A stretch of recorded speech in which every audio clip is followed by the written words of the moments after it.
Salut à tous, j'espère que vous allez bien et bienvenue sur ma chaîne YouTube. Aujourd'hui, je vais lire tous vos commentaires de la vidéo sur la review de Dragon Ball Super Scan 59 Goku UI ou Goku Goku UI, enfin je ne sais jamais le dire. VS Moro, aka j'ai le plus gros ventre de la planète, aka je bouffe n'importe quoi, aka je suis un ancien anorexique. Oh j'adore, oh putain, chiffre ma race.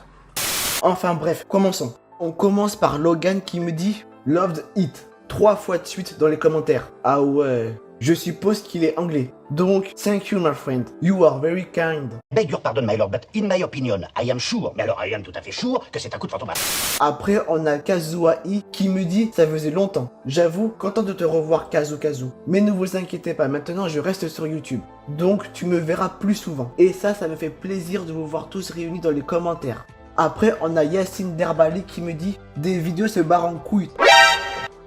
T'as commencé sur des vidéos de Tokyo Ghoul, puis tu t'es diversifié sur du foot, puis de retour sur les mangas. Ok.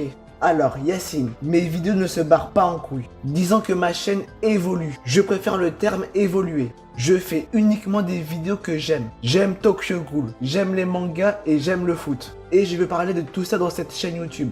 Concernant mes vidéos, que ce soit Tokyo Ghoul, Dragon Ball, du foot ou tout ce que tu veux d'autre, c'est moi qui parle derrière le micro, c'est moi qui est derrière le montage. Donc au niveau de la forme, et uniquement au niveau de la forme, mes vidéos se ressemblent. C'est juste le contenu, le sujet qui est différent. Donc non, mes vidéos ne se barrent pas en couille. Ma chaîne ne s'appelle pas Review et vidéos de Tokyo Ghoul uniquement. Je fais ce que j'aime et ce sera ainsi. C'est moi qui est à la tête de cette locomotive qui est la chaîne YouTube Halim. Vous mes abonnés, vous êtes l'essence même de cette locomotive. Moi, je suis juste le conducteur.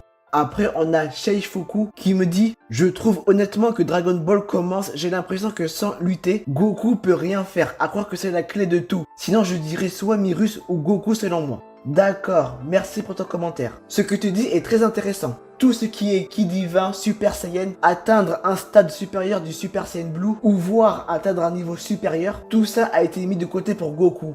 Depuis l'arc survie de l'univers, la progression de Goku est uniquement focalisée sur l'Ultra Instinct. En réalité, ça fait depuis l'entraînement de Whis, sauf qu'à cette époque-là, l'Ultra Instinct ne servait pas qu'à battre les personnages les plus puissants pour Goku.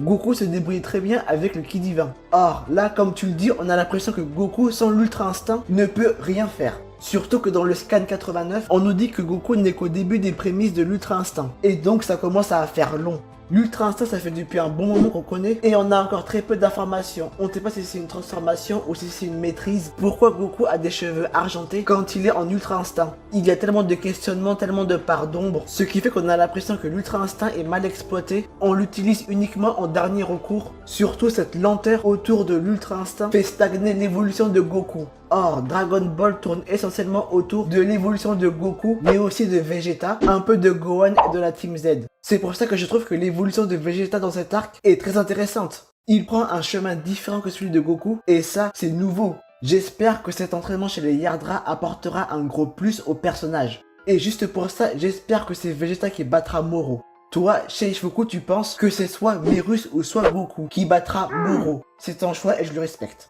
Après, on a Ahmed Moknin qui nous dit « Belle review. Merci pour ton commentaire, ça me fait plaisir. » C'est ce genre de commentaire qui me donne envie de continuer à faire des vidéos. Et enfin, on termine par Briac LR qui me dit « Super review, vivement la suite fin mai. » Merci pour ton commentaire, Briac. Et comme tu le dis, vivement la suite fin mai pour le Scan 60. Et si tu veux savoir, la semaine prochaine, je sortirai une vidéo sur le Scan 60 de Dragon Ball Super. Donc la famille, soyez tous au rendez-vous la semaine prochaine dans les commentaires. On va parler de tout ça ensemble.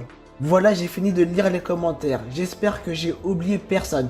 Bref, si vous avez aimé cette vidéo, n'hésitez pas à la liker, à commenter, à partager et surtout à vous abonner. Sur ce, je vous dis à plus tard pour une prochaine vidéo. Bye.